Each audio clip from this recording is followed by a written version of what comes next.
Hello, hello, hello, hello. How is everyone doing today? Welcome to another episode of the Fuel by Generosity podcast. I am Rich. I am the founder and CEO of Generosity Global. And I am excited today, man. This is the first day. This is the first podcast that we're actually going to feature another guest who is not um, I would say it's not directly linked to Generosity Global, but he does support Generosity Global in so many ways. But besides what he does in terms of supporting Generosity Global, he is doing an amazing thing in this world along his travels, doing what he does, just blessing people, being a good Samaritan. So I'm excited to interview our guest today. But first and foremost, let me do some housekeeping rules. I want to thank every single person who has tuned in over the last three shows over the last 3 weeks supporting the podcast. We've been getting some great views, great reviews, great feedback. And last week, the episode with Erica, my wife, yeah, you guys made us feel kind of emotional, but I believe that we kept it real, we kept it honest, and you all were phenomenal in terms of, simply supporting what we do. So thank you all so much for all the love. Thank you all so much for all the support. Generosity Global appreciates you. As we said on this show, Fuel by Generosity podcast, it's simply about leveraging, well, first of all, simply about bringing you all inside the mission of Generosity Global, what we do, what we do as a company, as a brand, as an organization. We focus on three areas. We provide clean water for people in sub-Saharan Africa. We've been doing water projects in Cameroon and soon to scale into Kenya. And in Cameroon, we have drilled so far in about 20 villages. We've drilled about 20 wells, bringing clean drinking water to about 40,000, 45,000 people in Cameroon. And we are looking forward to scale our operations into Kenya as well. We were due to be in Kenya this August. However, I believe the whole world's plans were changed due to COVID. So COVID has changed everybody's plans, including that of Generosity Global. So we are going to be patiently waiting until the borders open, until we can get into Kenya and start the water projects over there.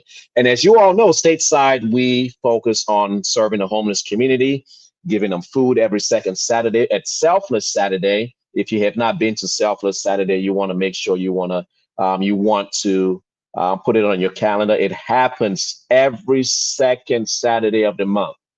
We have not missed a Selfless Saturday since we started this organization in 2010. So the next Selfless Saturday is next Saturday, not this Saturday coming up, but next week, August 8th. Join us at Selfless Saturday. It's going to be a time of your life. Obviously, yes, we are going to be practicing social distancing and we're going to make sure that everybody is safe. But come on out, have a good time, come volunteer with us and let us have fun. And the other side of what we do here in America is provide showers to people experiencing homelessness.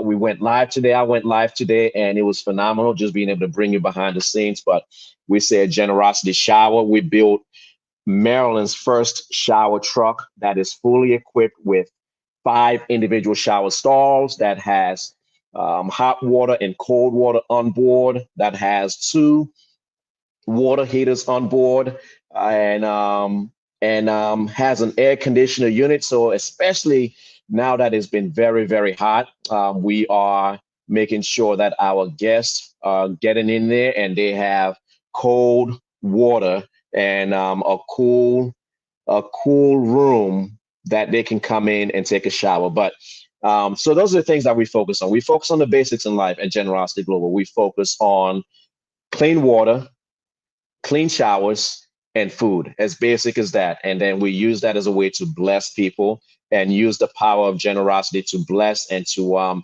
impact the world. So, but all that, as we said, as the name of the podcast is Fueled by Generosity, nothing that we do is possible without the power of generosity.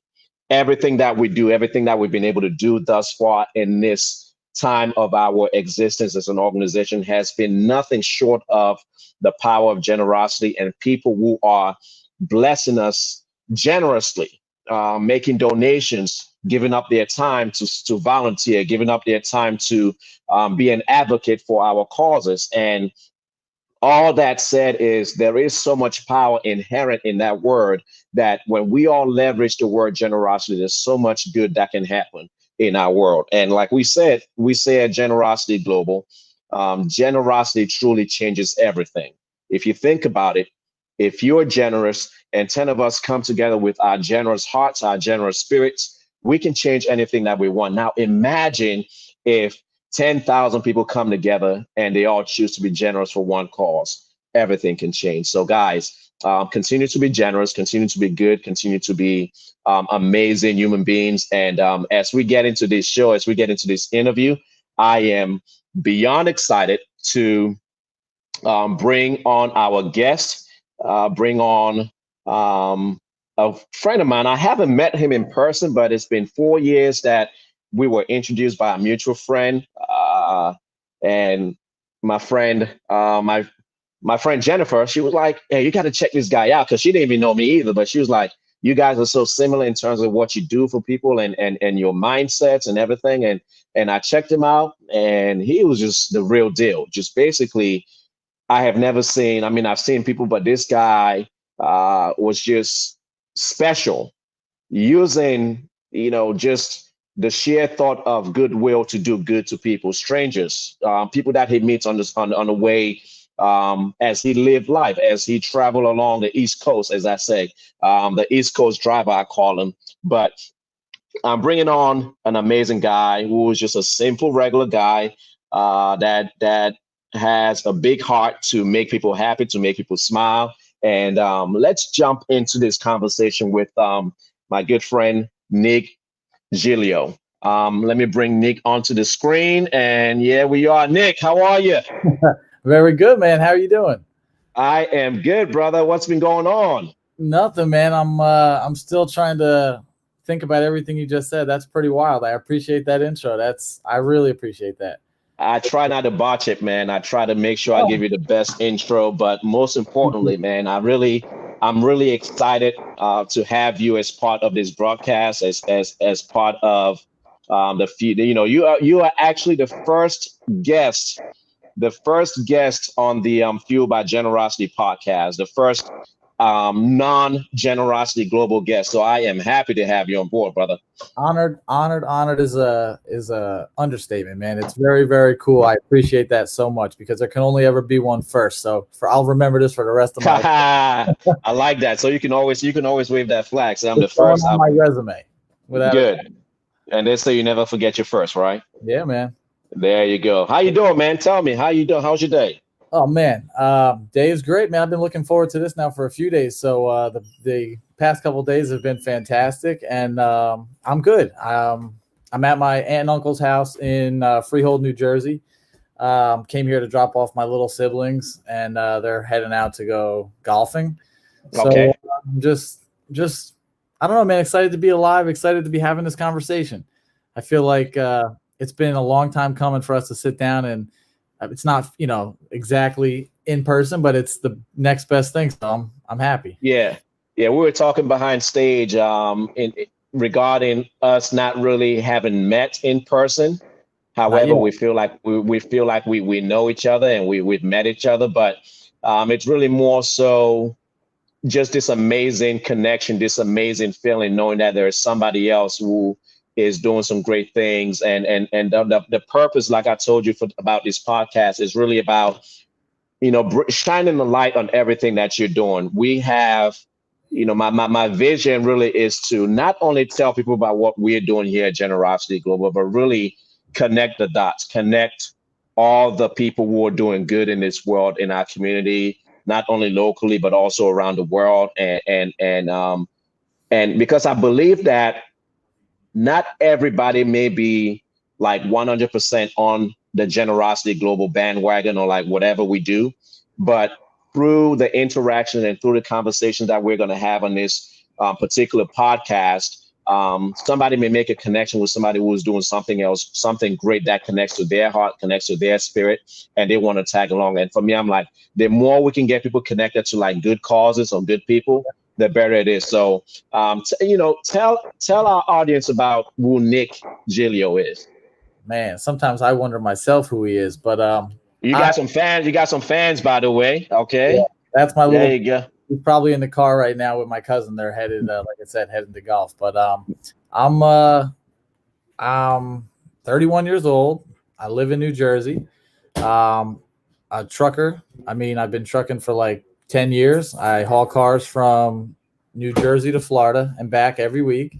And along my travels, I try to just help people that I find in need, whether it's you see a lot of people on the road, whether it's at the truck stops or the travel centers, people that just look like they're beat up from the road. They've been on the road too long, or you see somebody with a flat tire and they're just standing there looking at it like this, like, what am I going to do? I mean, just try to, I don't know, be the change is like the thought that always comes into my head. Like, I like giving people what they don't expect. I've always felt like I wear shirts usually with no sleeves. I wear basketball shorts and like a backward hat. And I feel like people look at me like, oh, this young punk, like, what does he know? And then I'm standing there holding the door like, hi, sir, how are you? And they're like, oh, I wasn't expecting that.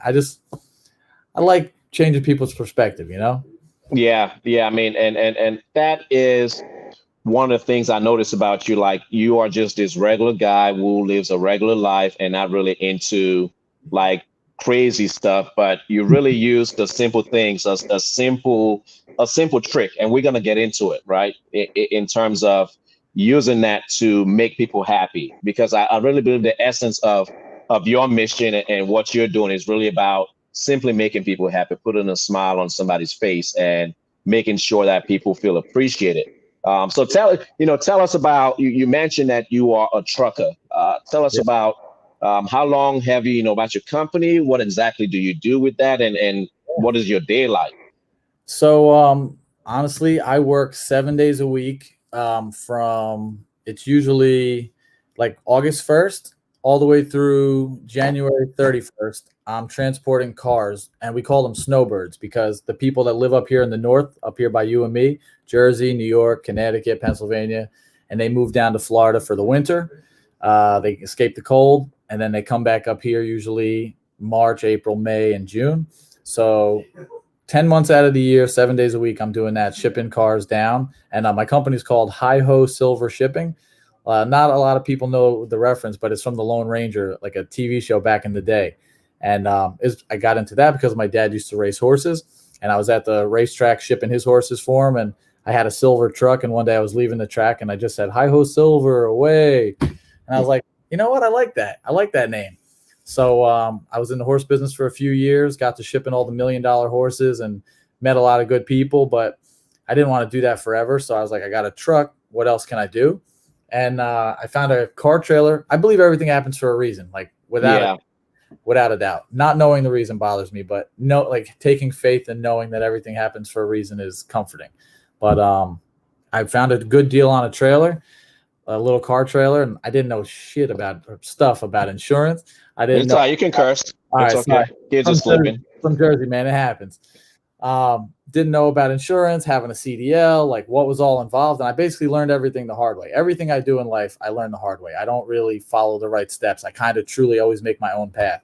So took a lot of bumps and bruises, but 10 years later, I mean, I've had, a lot of success doing this, a lot of drivers, a lot of trucks. But now I've whittled it all the way back down to just me, one truck, one driver, and a lot less headaches. But with that one truck, I always got an open passenger seat, and usually giving people a ride down to Florida, somebody that, can't afford a plane ticket, or just somebody I know, picking up hitchhikers, just using my truck. Basically, like, I look at it like this. My truck came into my path at a price I could afford, like as a gift from God. So I try to use my gift from God to, like, help others, just because that's what I got it for, Yeah. And I don't know. It just always seems to keep going. I feel like if I was selfish and just use it for myself, it wouldn't last. But it's what I got is for everybody. You know what I mean? Like, it's all ours. You can't take it with you when you die. So if you got it, use it. You got to use it. And I like that mindset. And I like exactly what you do with your truck. And we're going to, I think sometimes it's like the strangest thing. Like, you just really love on like random people, random strangers. But the reality is they're not really strangers. They are put on your path for a reason. And the fact that you can notice them and see them where they are and what they are doing and where they're trying to go, it's just, for me, like something amazing. So I know, as a businessman, it's been really easy, right? Everything you do has been really easy. Yeah, man, just wake up, yawn, and then everything's done. You're like, oh, that was nice. Yeah, no Yeah. problems at all. Yeah, I remember one time when we talked over the phone. It was we had a phone conversation. I think the next week something blew up on your car. You've had many you have many truck issues. Oh yeah, man. Because like I said, I got a truck I can afford. So that doesn't mean a brand new truck. That's a truck that it's got a lot of miles on it. Somebody else made a lot of money with it, and now I got to fix a lot of stuff wrong with it. And yeah, I just always learned that from my dad too. Like, you can go out and spend a couple $100,000 on a brand new piece of equipment and make the same money that I could make with a truck that I paid like 20 to 40,000 for, and it does the same job.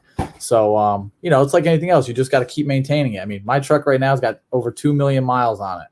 And I rebuilt the motor in February, and I got full confidence in it that she's just going to keep trucking along. And you usually do the work yourself most of the time, right? Oh yeah, no, almost like 99% of the time, man. It's me up and down 95, and I bought a tow truck so that when I do get up here to Jersey, I don't have to take that big truck door to door, because it is like 80 foot long and 14 foot tall. So getting into residential neighborhoods are tough. And I wanted a driver so that when I got to New Jersey, I could just unload all the cars and I could go home and spend time with my fiance, with my dogs, live my life. But nope, it's very hard to find people, man. Seems like everybody wants to be paid top dollar and work like 2-3 days a week and just have the life. That's the life. That's the life most of us dream of, and it comes with a price sometimes. As an entrepreneur, as a business owner, you have to make these tough searches to find the right people and find the right fit. But nonetheless, you're still doing it. You're still killing it. Big shout out to everybody who is signing in right now, who is watching the show, who is checking us out live. Again, we are doing this live. There is no retake. We are on the Fuel by Generosity podcast. So every now and then, Nick may just throw out a curse word. It's okay. Let's have grace on him. Let's have mercy on him. But he is a really, really good guy. And we're gonna get down to the goodness of Nick and his heart to really show you all like the basic of humanity and the basic of doing good and the basic of being an awesome person. Nick, you talked about your fiance, whom I've seen through Facebook, and as well as family. One thing I have come to learn about you is like you are really big on family. Can we talk a little bit about that? Absolutely, man. Yeah, I'm half Greek, half Italian, and both sides of my family have, lots of cousins, lots of aunts and uncles. And I've just always been around a lot of people and just always had somebody there to go to, help, have help from and get advice from. So I don't know. I realized like when people pass that, the moment's gone. You can never get advice from them again. You can never ask them questions. You can never go have lunch with them. So I try to make the most of, I say it like I do it 24/7, but I try so hard to make the most of, the people I still have around to make memories with. I'm at my aunt's house. She's standing right here. I haven't seen her in about a month. And now this is twice in 2 days, and it feels like I hit the lottery. So like getting to be able to talk to you, getting to see my aunt twice. It's like, all right in the world. It does feel like all is right in the world. It's very cool. But yeah, I got a lot of cousins. So I'm one of 6. I'm the oldest in my family now, but I have 18 cousins, immediate cousins. That's not second cousins. That's just 18 immediate cousins. But so my older brother sound like you're African, man. Yeah, Greek. Yeah, Greek. Close enough. So there was 6 of us kids, right? My older brother passed away, but he was the oldest. He would be 39 right now. He was born in 81. Yeah, he'd be 39 right now. And then to me, I have a younger sister who's a realtor in New Jersey, who's kicking ass, like just really doing great. I have a brother who lives out in Oregon, works for my uncle's granite company out there, and he's doing very well. I have another brother that just graduated college in New Jersey, Ramapo, and he's finding his way through life. but like really killing it and doing like whatever he wants and still making money and getting to do all kinds of stuff. So he's a flipper. He's been watching Gary Vee and motivated by like you could go to a garage sale and take nothing, like go there with 50 cents, buy something and sell it on eBay for $20, you know? Yeah. So he's got that kind of mindset. He's doing very good. And then I got my little brother, we call him the baby because we're all older and he's 16. But yeah, so there's 6 of us. I'm the oldest now of the remaining 5. Yeah. I had a little, knowing you over the years, I understood the tragedy that happened in your family, with which you just mentioned your older brother, and it's amazing, not amazing, but to see what came of that, right? So I really want to talk about his past and his death, if you don't mind sharing with us, about his life, because I've seen your family honor him in such an amazing way each year, and just giving this amazing honor. But to see how you leverage that and use that as a springboard to start doing what we are going to really get into. Let's talk about that more.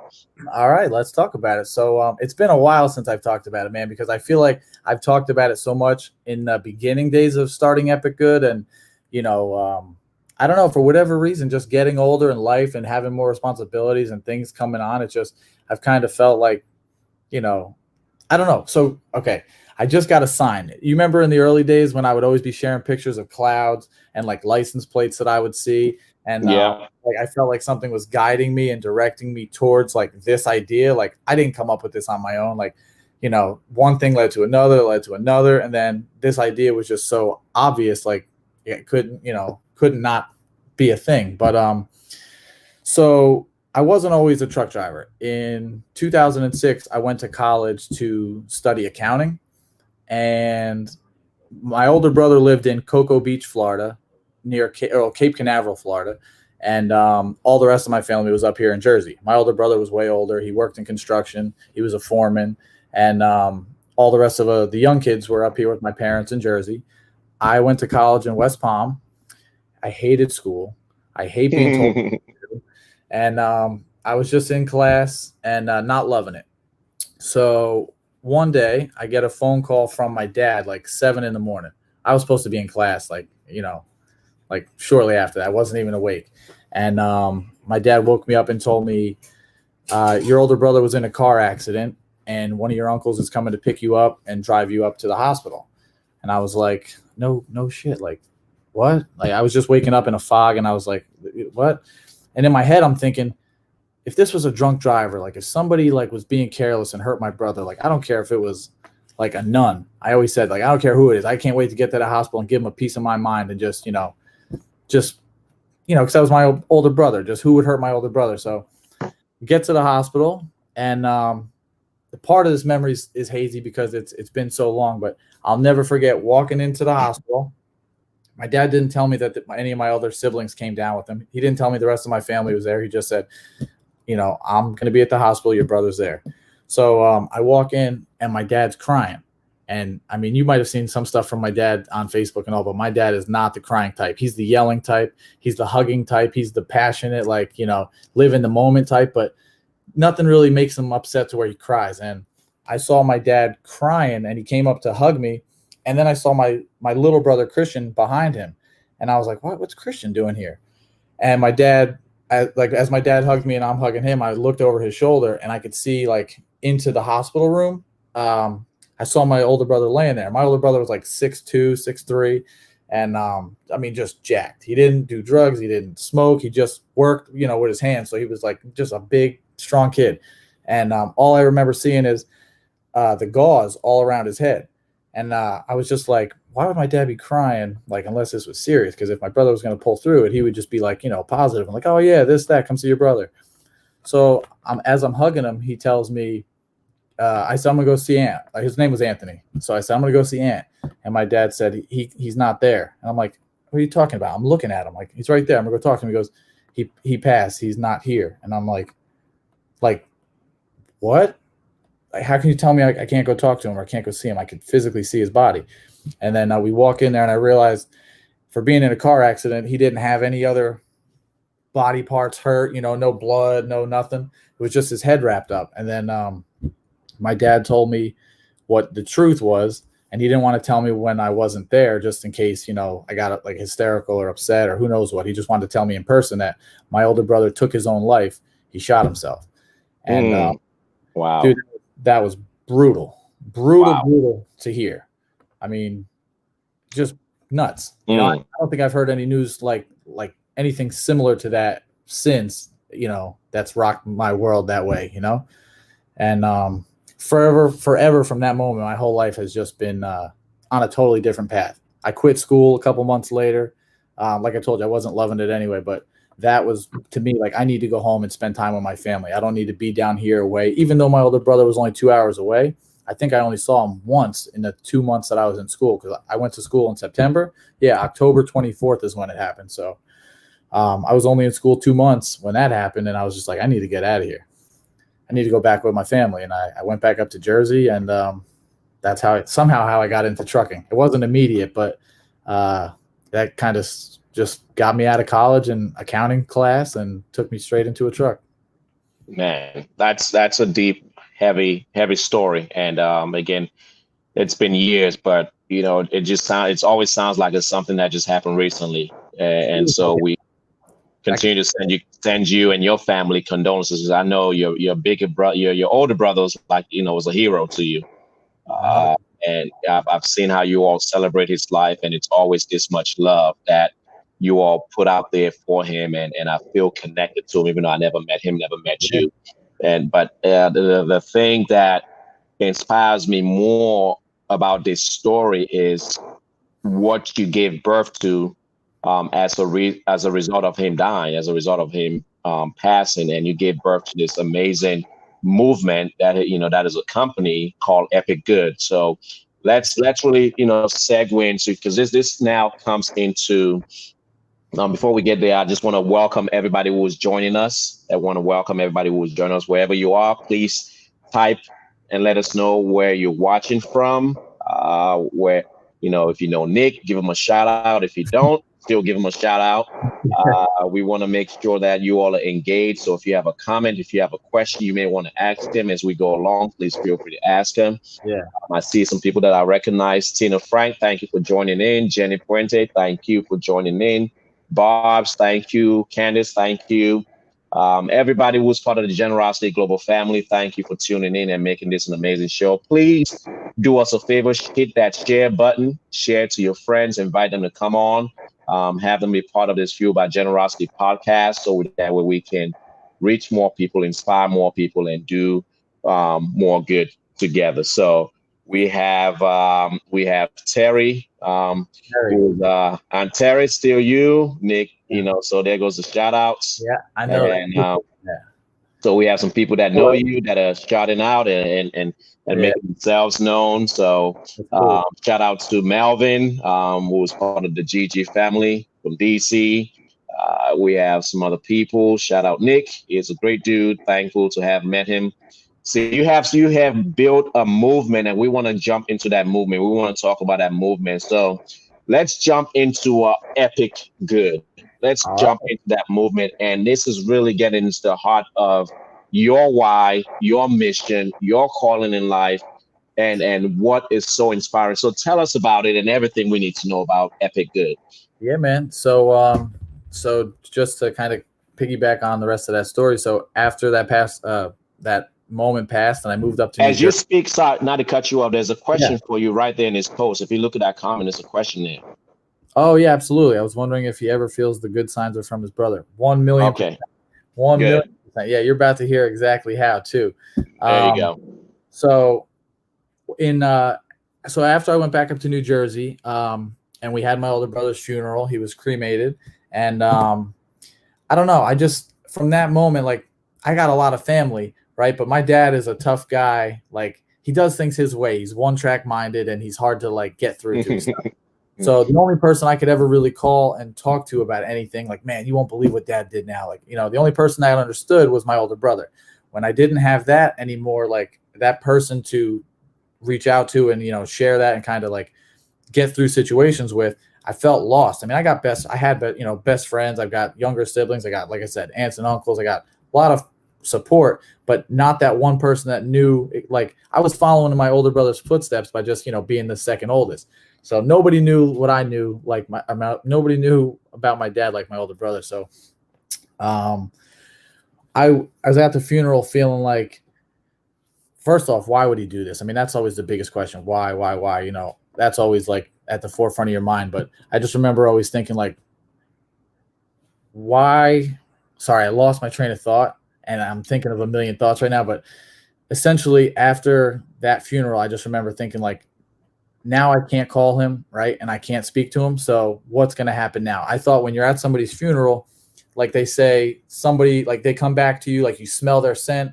You'll hear from them like in a dream while you're sleeping. Like you'll get some kind of sign from them, letting them know they made it to the other side or they're okay or whatever. I didn't know exactly what I believed at that time, but I just always knew from being young and hearing other people like, don't worry, your grandmother's watching you, your so-and-so's watching you, they got you. So I was waiting for that moment for me. I was waiting to feel that or see that. So years go by, and I went from helping my dad at his horse farm. I got into selling cars, and then I somehow got into shipping the horses and then trucking. So now I'm trucking back and forth from Jersey to Florida. And one night I'm drinking Mountain Dew because I don't drink soda. I don't smoke cigarettes. I don't do anything like that to stay awake. But I drink Mountain Dew like it's my job.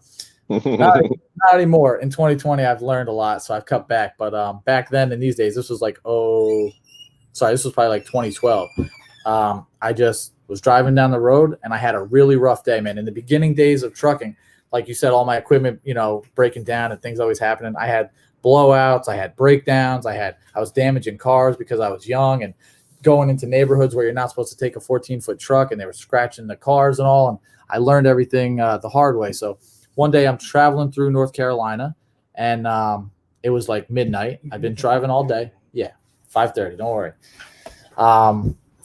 Driving through North Carolina, I had a real rough day, and I was thinking like, then I got pissed at my older brother. I was like, you mother, like, I want to call you right now and just vent, right? The one person I could vent to at everything I went through in my day, and I couldn't even call him. And I was like, you know what? F this. I said, if this is real, like if you're really out there, if you're really watching, I was like, show me something, because I'm getting sick of waiting. Like I have no sign. I have no proof of anything. So, dude, so the next day, right, I get a phone call from a broker so in the car transport business, brokers are people like that just get the work and give it to the carriers, like you negotiate a price. I'm sure that's in a lot of businesses, but in car carrying, there's brokers. So I get a random call from a broker. Now, keep in mind at this point, I wasn't well known. This was like the first call I ever got from a broker because I wasn't known. I wasn't, like out there like that. I was new. So I get a call from a broker, and they asked me to ship a car for a client. And I'm like, okay, I could do that. And they're like, well, it's an important client.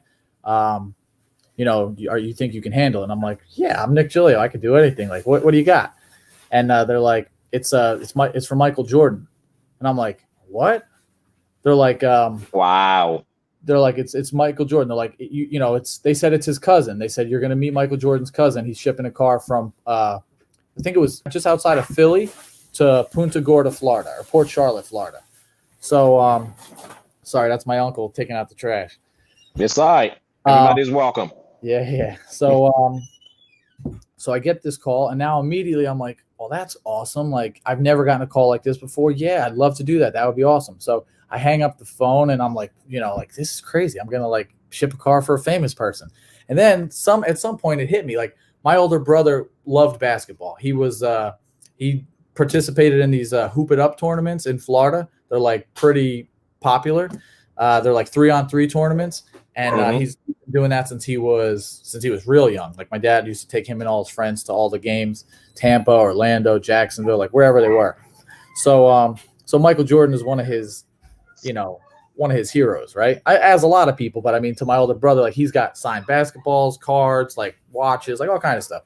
So when I got that, I'm immediately in my head, I'm thinking like, is there some kind of connection to getting a call to ship a car for Michael Jordan and my older brother? And I'm like, well, that would be weird. Like, what are the odds of that? Like, how could something like that happen? That's crazy. So that was just the first thing that got my eyes opening a little bit. Like I asked last night, in like at like midnight, like maybe I was a little delirious, but I was just talking. I put it out there to the universe. Like, I want a sign, show me something. Like, I'm sick of waiting. And then the next day, probably within 12 hours, I get a phone call that, it really did change a lot for me. It just opened my eyes. So who knows how many signs I'd gotten beforehand and just never paid attention to. I was too naive to see. But from that point forward, man, there was just a million things. And then it was almost like I equate it to, in a negative way, I just equate it to like, or any addiction. You get hooked on something, right? So like once I got that sign, I was like, oh man, this is cool. Like, what now? Like, okay, do it again. Like a magician. You're like, you can't fool me. Show me again. Like, I want to see another one. And I dare you. I dare you. Like, yeah, show me again. Like, make that paper move, make that fork bend or whatever. You know what I mean? Like, but it was just one little thing that kept going to the next. And I really don't remember the second or third thing, but I'll never forget that first one was that phone call, from that broker to ship that car from Michael Jordan. And then at some point I was down in Hallandale Beach, Florida, which is where my grandmother lives and my mom's mom. And I was just staring out. She lives like just about 10 minutes north of Miami, 15 minutes south of Fort Lauderdale. So it's like a beautiful part of Florida. And I'm just staring out the beach. And something just made me – I love pictures. I got like 51,000 photos in my iPhone. Like, I just take pictures of everything. And someone told me to take this picture. So I take a picture of it wasn't even like a beautiful day. It was like cloudy and like, dark clouds, like some light clouds. You got like all kind of like crazy waves. And I just took this photo and I was like, okay, whatever.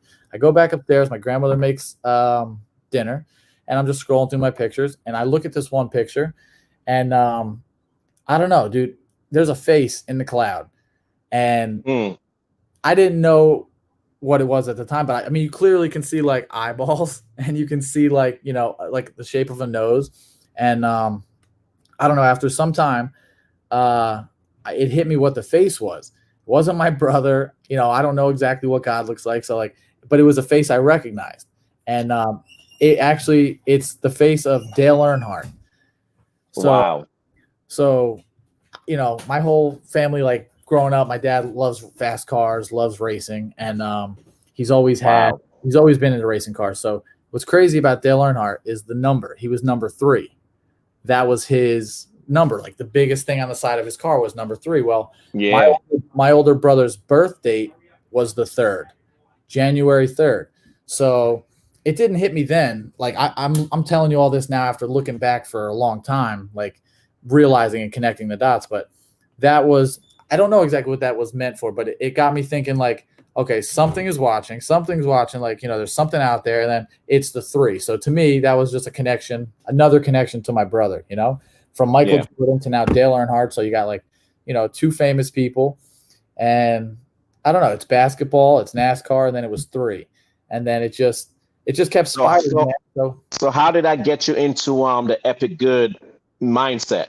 So during all those trips back and forth from Jersey to Florida, I mean, I would always see a car on the side of the road with the 4 ways on it. It would be somebody towing a boat with a flat tire. It would be just, a guy standing next to his truck that had a flat tire, or, somebody just standing there. So I would always pull, if and as being a truck driver, you haul 80,000 pounds. You have to be looking like 2 miles up the road. You have to know what's coming in case you, God forbid, got to slow down, switch lanes. Like, you got to be focused and aware. So I'm always seeing what's coming. So if I see a car broke down, I'll pull over and stop. I carry tools. I got a jack. I carry a gas can. I got diesel. So I'm always like, I always just feel like if I'm sitting on the side of the road, I'm looking at every one of these cars passing going, please help me. Like, can somebody, like, hello? Like, I've been there, man. I've been there. When I see a car, I immediately feel like it's my, just why not? I mean, I can stop. I can hit the brakes. Like, what? I'm always torn between what's meant for you in life will not miss you, and like you have to like dodge, go out and grab life by the horns. I never know.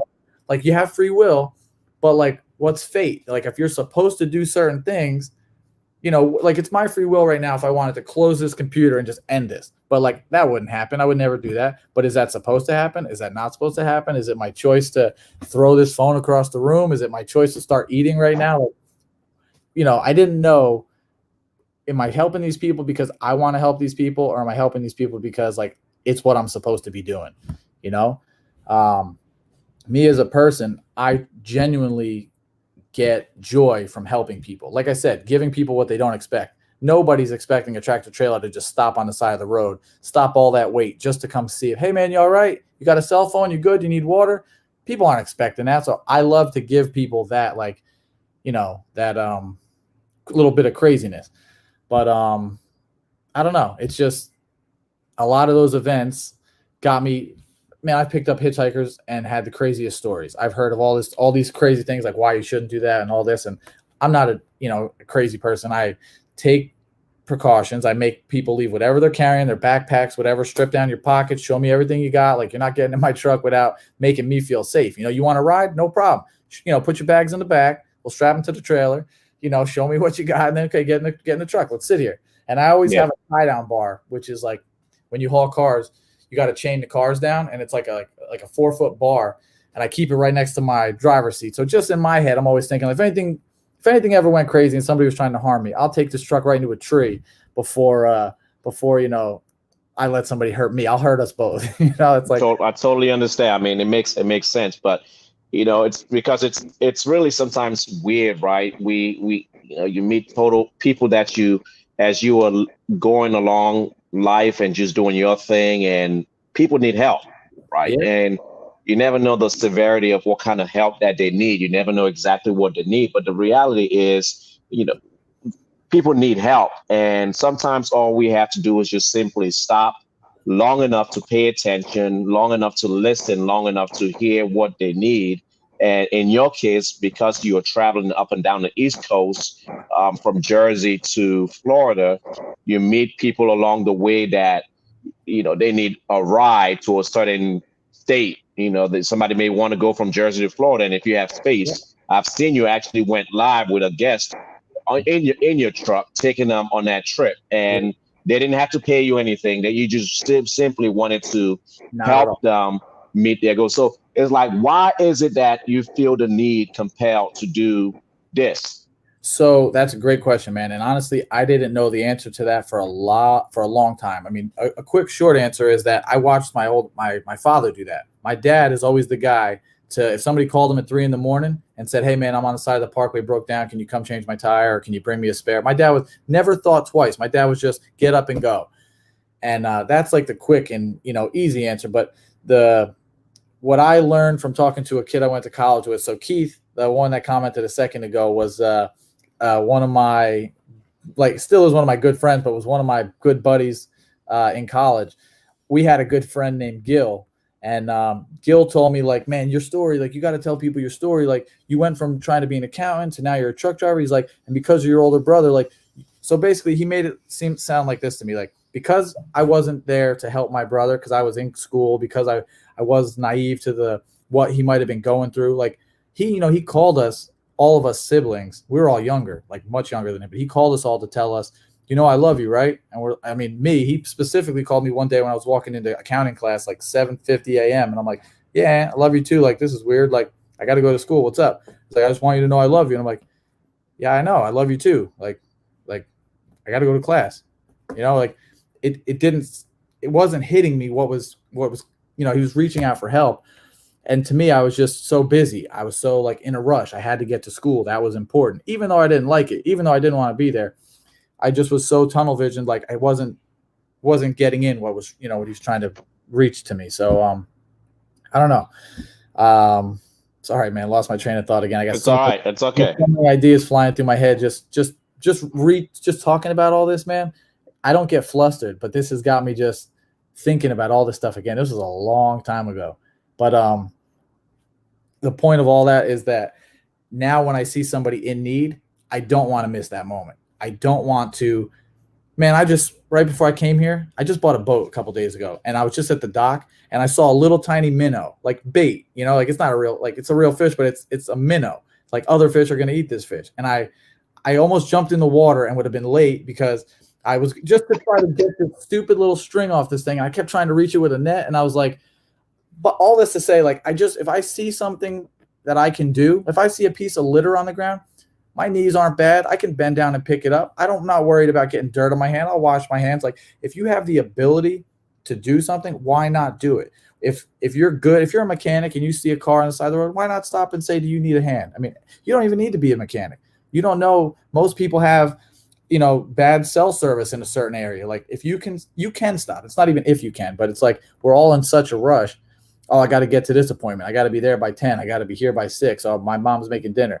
But the person that's stuck isn't going anywhere. Like if we all stop, that person would be going and we'd all be better off for it. It wouldn't be a road hazard. Like we'd know that one more human was safe. That you don't know if that's a mother with 4 kids in there. You don't know if it's an old woman. You don't know if it's, a handicapped person driving, is trying to get to the doctors and they're going to be late for whatever. It's just, why not stop and help? Because you can. And I fully understand it's dangerous stopping on the side of a highway. You don't stop on the white line and open your door and step out into traffic. You know what I mean? Like have a little common sense, but you can. And if you're afraid of people, especially during this pandemic, I always hear that like, well, I'm not stopping to talk to a stranger. I mean, well, you go to the grocery store, right? Keep 6 feet, keep 10 feet, but you can pull over and stay way back and just say, you okay? That's my favorite thing is, yo, man, you good? And if you get a thumbs up, hey, it makes me feel better to keep driving knowing that guy's good. You know what I mean? It means he's got somebody coming. He's got a cell phone. He's good. That's all I care about. Are you good? If you're good, we're good. I'll keep going. And if you're not, I'll stay there with you until you are. And I just feel like we could all do that. It's so simple. Yeah, I mean, again, doing good is it's something that we all have the ability to do, right? It's something that we are born with. And again, I love the fact you say, like, we need to make that conscious choice if we want to do good or not. Because of the snap of the finger, we can pick up our phones and call somebody. The snap of a finger, we can, collect money to help somebody that is in need. At a snap of a finger, we just live in a world that sometimes we are moving so fast, so quick that we're not slowing down enough to pay attention. And unfortunately, we have people that, in this case, your brother, who eventually inspired the Epic Good movement for you, that who are crying out and they just want us to pay attention. They just want us to, listen to what they have to say, listen to their cry for help. You mentioned it could be a mother who is on the side of the road, and if she never makes it home, then her kids suffer, grow up without a mother. And we had that one chance, that one opportunity where we could stop. We can offer a hand of service, a hand of help to make their lives a little bit better. You want to hear a wild story? So I was going to ask you, like, I know you have many stories of just doing good, but like, give us one of the top ones or one of the top stories that you may have. Okay, so I just realized too, I never even told you what this stands for. We never did. I just love Epic Good. It's like just be epic with goodness. So Epic Good is an acronym, and the logo is, you see hold on, I'm looking at this backwards here. So you see the world, you see peace, right? It's all about world peace. And up here you see 2 people, one guy reaching down, helping another. It's people helping people just because why not? There's no reason. Like you don't have to have an agenda, you just help. But so Epic Good stands for every person's independent choices grow our own destinies. And what that means is everything we have experienced in our lives. Can you say that again? Yeah, absolutely. Every person's independent choices grow our own destinies. I love that. Dude, that was something that me and my younger brother, Chris, like after a couple hours of just thinking about this, like it just made sense. I think I was in a grocery store and I saw this sign. It just said Epic. And then I saw like a tractor trailer and it was a company for something with good, but the beginning letters were all missing.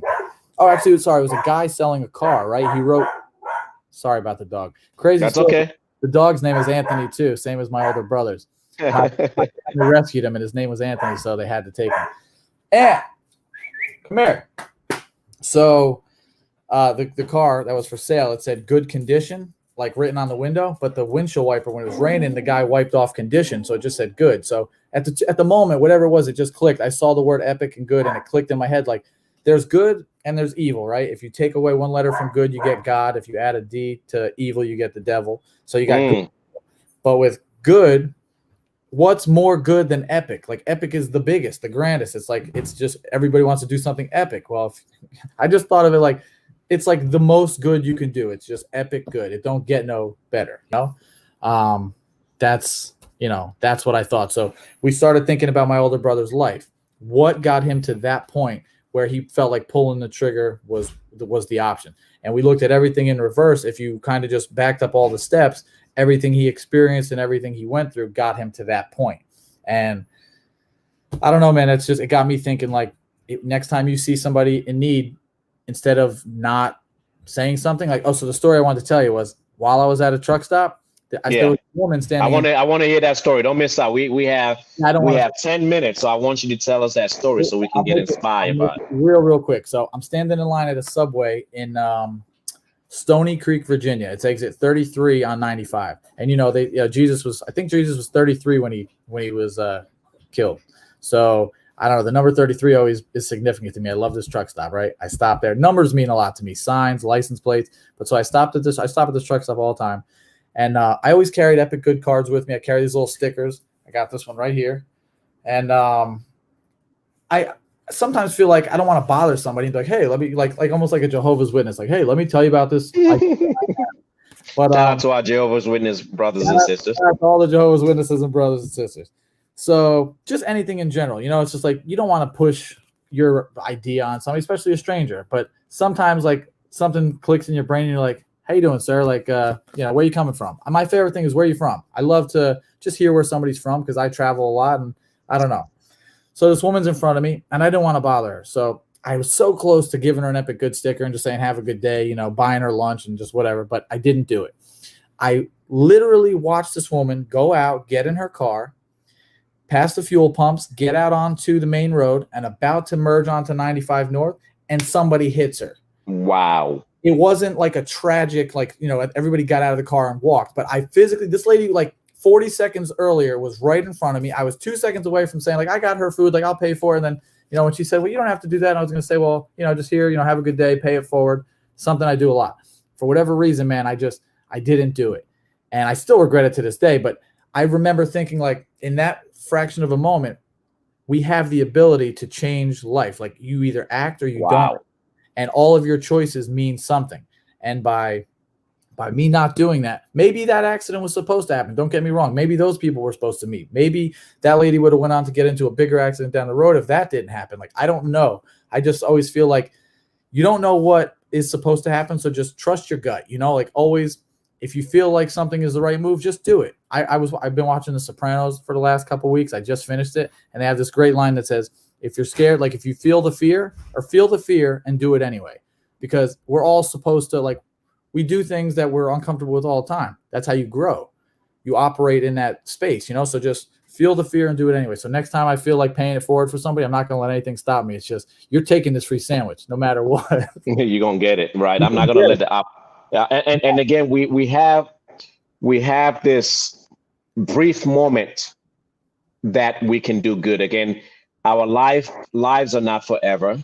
We are not here for eternity, right? We're not here for like infinity and infinity. We have such a short time, brief time on this planet, in this world. Mm-hmm. And I really feel like each day that we wake up, each day that we get out of bed, each day that we rise and God gives us life, we have an opportunity to be the best human beings that we could be, especially in a world right now where things are so divided and people are so, divided in terms of like their views and their opinions and, with, the race war and just, politics, whatever the case may be, besides all of that, there are still people within our midst that need help. And we just need to show up for them. And I just believe, and just like you, I believe that if everybody took care of everybody, we're going to be good, right? Yeah. If everybody did their part to be good, we have people that are part of the Generosity Global family who are watching right now that I always say, like I said at the intro, everything that we've been able to do as part of the Generosity Global brand has simply been because people have taken upon themselves to be good, to be generous, to do something that I may not be able to do, or I don't have access to somebody, or I may not have somebody, but they said, if I do X, Y is going to happen, and that's going to benefit somebody else.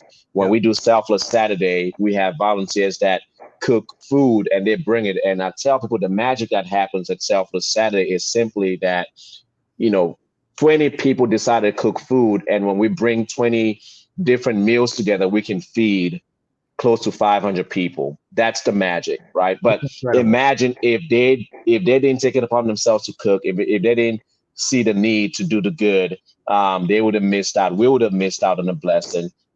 So, with the epic good mindset, that's really what it is. It's like, why not? We have the chance to do good, man. We have the chance right now. We have the opportunity as we live, as we breathe. We have an opportunity to do good. Why are we not doing good? Why not? We have somebody asking Jenny Puente, where do I get one of those stickers from?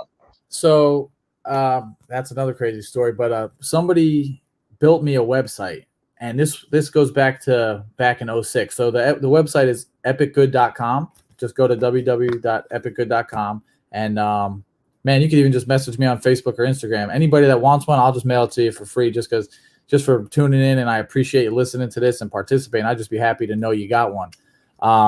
So yeah, you can find Epic Good on Instagram, Facebook, Twitter, our website. The website. So real quick, man, I know our time's counting down, but like I'm saying, everybody can do something to help somebody. When I was in college in 06, I went to the beach, right? Because I didn't like to go to school. I went to the beach with some of my friends, and we always bring a football to throw. And I saw this girl. She was beautiful. And I just felt like, why not throw the football? So I throw this chick a football, and we just start throwing the ball around. We become friends. We're friends on Facebook. All these years later, I create Epic Good, and she reaches out to me and says, hi, I live in Costa Rica. I have a husband or a boyfriend, I forget, and we build websites. I want to build you a website. And I'm like, that'd be cool. How much? She said, for free. I'm like, why would you build a website for free? She says, well, I love what you're doing. That's great and all. But she said, you saved my life. And I'm like, what? Like, I haven't seen you in like 10 years.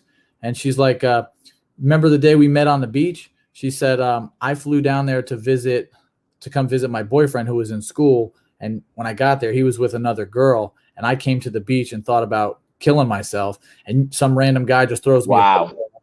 And now we're playing football. And she said it changed my whole day around and kind of just got my mind off of that. And I'm thinking, all I did was see a pretty girl and thought, let me just make friends with this person, and threw them a football. And that changed. Who knows? Like I'm saying, man, who knows what's supposed to happen? Who knows what's like, what's fate and what's just coincidence? I don't believe in coincidence, but like all these years later. So don't judge the website, because that one that she made us, that's not the exact one that's up right now. She built me like a banging ass website, like cooler than Facebook, in all seriousness. And I was like, I don't need that. Like, I just want my story there. So when I don't got to say everything I just said in the last hour 100 times when people ask me, I wanted a story for it to be like a place for the story to be.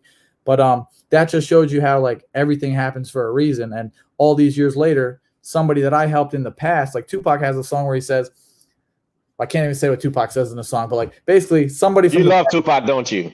I love Tupac like my brother loved Michael Jordan. Dude, so another quick thing. Tupac's he had that it was an organization called Thug Life. He had a tattoo on his stomach. That's almost the same thing as Epic Good. So quick parallels. Tupac was born in 71, died in 96. My older brother was born in 81, died in 06. They were both 25. Tupac started Thug Life. It's 8 letters. Epic Good is 8 letters. And Tupac has this whole thing, like I told you, with the take a O out of good and add the D to the devil. And like, it just all makes sense. I don't know, man. I feel like it's the same thing. He was able to reach people in the poorest areas, and he was able to get in the richest circles. And if there was anybody that's able to really make change, I feel like it's going to be somebody like him that's able to reach into both worlds. You're not going to get somebody on the far one side or far other side to make a real difference. You got to be centered. And I think the majority of us are centered. We are good people. We just get influenced by nonsense constantly, So, dude, seeing what you do keeps my little flame lit. Like every time I get down and I'm like, I'm not going to pay for that lady sub. I'm not going to do this. I'm like, Rich is out here doing all this kind of stuff. You're literally changing people's lives, man, across the world. And I'm like, I watch you and your family and your following and your Generosity Global family. Yeah, the village. Dude, it takes a village, and you got one, and it is so cool to watch. I mean, to me, this is just a shirt, it's a hat, it's a sticker, it's an idea. You're actually doing it. You're in the streets making a difference. And I mean, man, I could tell you this a million times, but really thank you for what you do and making all this happen. Man, I am humbled. I appreciate it, and I thank you for always supporting since we connected. And for me, I always say like we all have the power, the ability to do this. I simply believe that my time on this world in this world is short, and each day that I wake up, I'm gonna maximize and do the best that I can for humanity and serve as many people as possible. Because again, like we may end this broadcast and God forbid something happens and I'm done. I'm like, okay, what did I really do with my life? But honestly, I tell people if I was to die today, I know I have done enough in this world and I've done contributed my part. But um, as we bring this thing to an end, I can't believe an hour has gone by that fast. Me neither. But it's been fast. It's been good. It's been engaging. We got a lot of people commenting. Somebody wants to know about your Instagram handle. Just Both. at So yeah, Epic. just at Epic Good Instagram, Yeah. and we already have the website out there. Somebody says you remind them, your stories like fine. Remind me of Final Destination. Yeah. That's Tina. Yeah. We have some Tupac fans here with Jenny and Oh, but as we bring this show to a close, to an end, to a pause for the time being, we talked about doing good or being amazing wherever you are in life, right? I would what what message do you have for people that are watching right now, people that maybe listening at a later time to the podcast? What message do you have for them to close out this show, to inspire them to be able to go out and do something for others, to do something for the world? What can you leave with our audience to, put them in that mindset about serving the world and making the world a better place? So, man, that's a wild. Like, I got a million answers for you, but the first thing that really pops to my head is just the next time you're in a situation where you realize you can help and like something clicks in your brain, even to say like, hey, you could, or if you see a piece of trash, hey, you could do that. Just take that little step and do it. Just, pay for the person behind you's coffee. Hold the door for the guy that's a couple steps back. Give a compliment to a random stranger. Say, I like your shirt, nice hat. Just when you are thinking like, oh, I'm afraid what's going to happen, just do it. Just do it. What's the worst that's going to happen? Just realize how strong you are, man. That's really the truth. Realize that the people you watch and the people you see on TV and you get inspired by to do things, the only difference between them and you is they just do it. They don't just talk about it. Man, I talk a lot, but you really do it. And I appreciate what you do. But everything I think like that, I'm like, I think anything I'm doing is cool. It goes back to you because I'm like, he's really doing it, man. Your shower, I love that. I love that. You have no idea how much. When you got that, I was like, if he knows nobody that can drive it, maybe that's why I got a CDL. Maybe it's just to come drive that trailer for him. Like maybe I can bring my gift to the table, but just realize your strength and just do it. Like just take the chance, realize your strength and just do it. Man, I love that. I love that advice. It really comes down to what you feel in your heart and acting it out in real life, right? Taking action, because we can make up all these things in our head and say we're going to do it, we're going to do it, we're going to do this, but if we don't take action, nothing happens. And those people, not necessarily that they're waiting on us, but really somebody is waiting for us to take action, because the action that you take today eventually snowballs to impact somebody else's life tomorrow. So I love that message that you've been able to leave with our audience today, and just overall, what a great time to be alive and to be able to have Nick Giglio on the show to inspire us to do good. And really, it's not necessarily like an option. Why not? Why not do good? Our final comment from the day from Tina. I could listen to this all day. So many amazing things have been said and have touched me with things going on in her personal life. Thank you for who you are and what you're doing, and for instilling good in everyone you touch. And Nick, that's what it comes down to. You have inspired people along the way. I know you say you look up to what I do, but do know that I look up to what you do, because again, you do it out of a spirit of selflessness and love. And really, that's the big thing. It's like, if you love people, you love God, and you love our world, no matter what it is, you're going to find a way to do good. So Nick, from me to you, brother, thank you for inspiring so many people, because I've been on your page. I've seen your movement. You do have a movement, and thank you for spreading good energy throughout, throughout your travels throughout the United States. People are, fans and supporters, and mindsets are being changed, and lives are getting better because Nick Giglio showed up. But all that happened because you took action and decided to do your part to make our world a better place. So, brother, thank you for um, doing what you're doing. Thank you for your life. Thank you for being an amazing human being. Um, I appreciate you. And as we bring this to a close, Nick, give me some final words, and I'm gonna close us out. It's always the same, man. I want people to realize the true strength that they have. It doesn't take, you don't have to be wearing a uniform. Like, you don't have to be doing anything. It's just you. It takes Yeah, you. And everybody says like, like, we need more good people in the world. You start, be the change, man. I heard that saying, and it just forever has been in my head. Be the change. You want to see less litter? Pick up more litter. You want to see, less nasty people? Don't be a nasty person. When the moment comes for you to, somebody cut you off, man, all I do is deal with idiots on the road. And I'm like, oh, I could, but I'm like, maybe this person was supposed to get in front of me. That goes back to the signs from my older brother. You know how many license plates have cut me off when I was having a crazy day, and it would be my older brother's birthday, 1/3/81, January 3rd, 81, and his initials AG. And I'm like, no way. So then I would like stop being in a rush. I would just take a deep breath, be appreciative for the moment I'm in, and just realize maybe I'm in the exact moment I'm supposed to be in. Maybe I'm not supposed to be 10 minutes up the road 10 minutes sooner. Maybe I'm supposed to be right here. So like little signs would be happening. Just, that's another thing. Realize the signs that happen to you. They might be different. I find pennies. My mom calls them pennies from heaven.